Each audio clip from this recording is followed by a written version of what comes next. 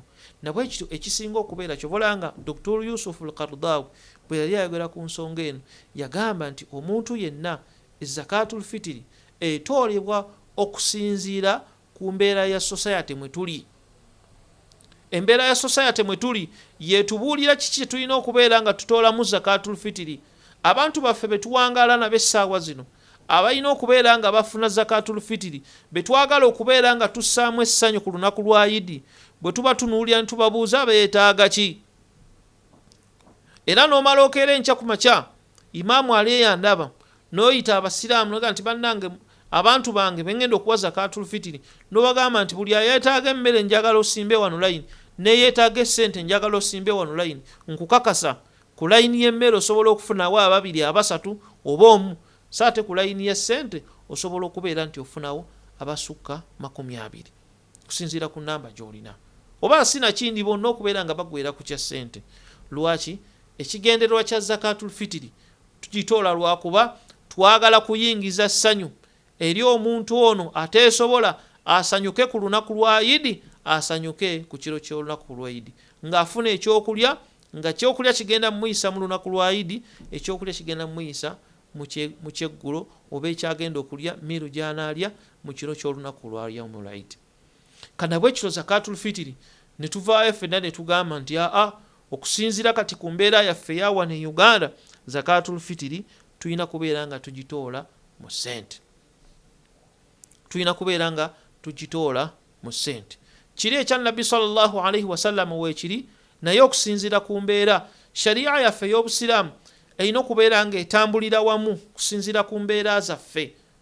Tetusobola kubeera nga tugamba nti kusinziira ku mbeera yaffe ffe tuli wabweru wa sharia y'obusiraamu. La, nabwe kityo zakatul fitiri mikwano gyange tubeere nga tugiwa mu nsimbi newankubadde nekiri ekigambo weekiri, naye kati kino ekyokuba nga tugitoola mu ssente kyekigambo ekisinga okubeera ekituufu era ekisinga okubeera nga kyettanirwako abamanyi abasinga obungi ne wano e Uganda. Ku bamanyi abali e Uganda okuggyako abatono ennyo be basigadde ku kyemmere, naye abasinga obungi ku bamanyi baffe wano e Uganda nabo bakkaanya nti zakatul fitiri erina kubeera nga etoolebwa mu ssente. Zakatul fitiri waktu khuruju zakatul fitiri. Zakatul fitiri tugijjayo biseera ki bye tugiwa? Abamanyi baffe abalungi bajja n'ebiseera bya mirundi 3 era ng'ekigambo ekisooka bagamba nti zakatul fitiri kwe kubeera nga tugitoola ekiro kasita bamala okulangirira nti swalatul Eid tugisaala nkya, omwezi gulabise, akaseera ako kennyini ku magharibi awo nga twakamala okusaala magharibi tubeere nga tutoola zakatul fitiri. Kyekiseera ekisooka. Ekiseera ekyokubiri kyekiseera ekyokubeera nga zakatul fitiri tugitoola nga twakamala tuti butereevu okusala solatul fajiri. Kasita baazina solatul fajiri, waqtul fajiri ng'emmambya emaze okuvaayo, kyekiseera ekyokubiri mwe tulina okubeera nga tutoolera zakatul fitiri. Ekiseera ekyokusatu era nga kye basinga okubeera nga bekkaanyaako kwe kubeera nga tugitoola wakati mabayina swalatul maghrib wa swalatul fajiri. Mabayina swalatul fajiri, ekiseera ekyokusatu kwe kubeera nga tugitoola mabayina swalatul fajiri wa swalatul Eid. Kyekiseera ekisinga okubeera nabo bagamba nti kyekimu ku biseera bituma okubeera nga tutoola zakatul fitiri. Ebiseera 3 tugambe ekiseera ekisooka kyekiseera ekyokubeera nga tugitoola nga bamaze okwazina swalatul maghribi. Kiyina abamanyi baffe abamu bakkaanya ku nsonga eyo ti akaseera ako kalungi okubeera nga tutoolamu zakatul fitiri, zakatul fitiri. Akaseera akokubiri ke kaseera ke tutoola qabla tulu'i al-fajiri sadiq, akaseera mwe tugenda okusalira swalatu subuhi ke kaseera akokubiri yaga nti n'aka kaseera ke kalungi okubeera nga tuliramu zakatul fitiri. Akaseera akokusatu ke kaseera akali wakati wa salatul fajiri ne salatul eid okubeera nga tutooleramu zakatul fitiri. Naye abamanyi baffe abamu, abamanyi baffe nga Ibn Hazm n'abalala ne bavaayo ne bagamba nti kibi nnyo era kitamwa okubeera ng'oleeta zakatul fitiri okugitoola mu kaseera awo wennyini bwe tugenda okusaalira salatul eid. Jjukira zakatul fitiri eno egenda kubeewa nga eweebwa abantu abeetaavu babeere nga bafuna essanyu ku lunaku lwa Idi. Kati abantu abagenda okubeera nti bafuna essanyu ku lunaku lwa Idi, imaamu agenda kusooka kumala kusaala. Jjukira ogimuwadde tugenda kusaala salatul eid. Tugenda kusaala salatul eid, amale salatul eid, imaamu gogiwadde yeeteeketeeke addema amale swala atandike okugitemaatema nfunye yenkanawa. Abantu bagenda kufuna batya, bamale okugifuna bagende mu katale. Programu eyo yonna ono gwe bagamba gwogenda okuteeka essanyu mu lunaku lwa Idi ekyemisana kiri ku ssaawa 10. Olwaki? Essente ezimuwa essente za zakatul fitiri azifunye obudde bugenze.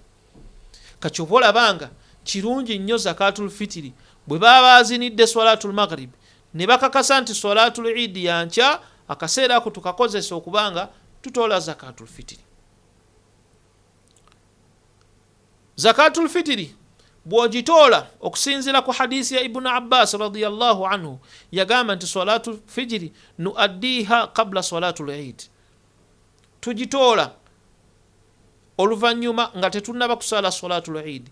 Nti faman addaha, oyo yenna anaagiwa oluvannyuma lwa salatul eid, fasadaqatin min as-sadaqat, eba efuuse saddaaka mu saddaaka. Kitegeeza nti gwe asiibye atodde zakatul fitiri, gwasiibye agenda okutoola zakatul fitiri, obudde kasita bukuyitako n'obeera nga togiwadde mu budde bwa kugiweeramu obutuufu nga situnnaba kusaala eid, kiba kitegeeza nti empeera z'ogenda okufuna, ogenda kufuna mpeera eza saddaaka nga saddaaka endala bwe zibeera. Kitegeeza nti ogenda kufuna mpeera za saddaaka wabula togenda kufuna mpeera za kubeera nti otodde zakatul fitiri. Kanawe kityo buvunaanyizibwa bwaffe okubeera nga tufaayo bannange zakatul fitiri tubeere nga tugiwa. Ta'jilu zakatul fitiri. Zakatul fitiri okujanguya mu kugiwa. Bamanyi baffe abalungi bajja n'ebigambo mu kugikeereya oba mu kuwanguwa okugiwa. Okwanguya okugiwa zakatul fitiri, abamanyi baffe abalungi nga Abdullah ibn Umar yagamba nti omuntu ayanguyiriza nnyo okugiwa zakat, kubanga kana ibn Umar yuaddi zakat al-fitri biyawmin au biyawmain. Mu kujanguyiza okugiwa yagiwa 2 days before salatul eid. Ekitegeeza nti ennaku z'omwezi 28 ku muntu ayanguye okugiwa, ku muntu akoze eki ayanguye okugiwa. Ibn Umar yagiwanga biyawmin au biyawmain, yajanguyanga ennaku 2 towards eid nga tugenda okusaala eidul fitri. Si yekka, mikwano gyaffe abamanyi baffe abamalikiya, aba Imamul Malik, bone bagamba nti ajaza zakatul fitri okubeera nti ogiwa, okubeera nti zakatul fitri eyo ogiwa bi 3 ayyamin, oluvannyuma before ennaku 3. That is nti osobola okubeera nti ogiwa oluvannyuma lw'ennaku 3, ennaku 3 before Eid. Mbaga nti awo oba ojanguyizza nnyo okugiwa, at least kale ennaku ezo 3 simbi. Abalala ne bajja ng'aba Imam Shafi'i, ye yakkiriza okuba nti zakatul fitri bw'oba ojanguyizza osobola okugiwa ne ku lunaku olusooka mu mwezi gwa Ramadan. Imam Shafi'i yakikkiriza. Si yekka, mikwano gyaffe abalala azaidiya bo bakkiriza okuba nti zakatul fitri osobola n'okugiwa oluvannyuma lwe, osobola n'okugiwa ey'emyaka 2 mu maaso. Luga nti nze kangiwa ey'emyaka 2, nabo bakikkiriza. Eyo madariso madhahibu alfiqhiya, abo bonna bagikkiriza. Naye ng'ekisinga okubeera ekirungi bw'oba oyanguyiza okugitoola, abalala ne bagamba nti kikkirizibwa okubeera nga zakatul fitiri oba ojanguyiza at least mu nnaku 15 ezisooka ennaku 15 ezisooka ez'omwezi gwa Ramadan nga tutuuse mu ntasifu shahri wakati w'omwezi. Kitegeeza nti ayanguye nnyo okutoola zakatul fitiri obudde obwo bwonna weebuli, asobola okugitoola kati, asobola okugitoola enkya. Kitegeeza nti obudde bw'okugitoola oyo ayagala okugitoola mu bwangu ate kikisinga okubeera nga kirungi. Lwaki? Kubanga ekimu ku bigendererwa bya zakatul fitiri idkhalu surur, okuyingiza essanyu oba okugaggawaza ono agenda okubeera nti agifune mwana wattu yeeyagale ku lunaku olwayidi. Ta'jilu zakatu alfitiri. Tugenze ku nsonga endala. Ani afuna zakatul fitiri? Ani afuna zakatul fitiri? Zakatul fitiri naye erimu ebigambo bisatu ku ani agifuna. Zakatul fitiri erimu ebigambo bisatu ku ani agifuna. Ekigambo ekisooka kye kigambo ekigamba nti Allah subhanahu wa ta'ala giri emiteeko 8 gye yogera mu Qur'an egifuna zakatul maali gyonna girina okubeera nga gifuna zakatul fitiri. Kye kigambo ekisooka.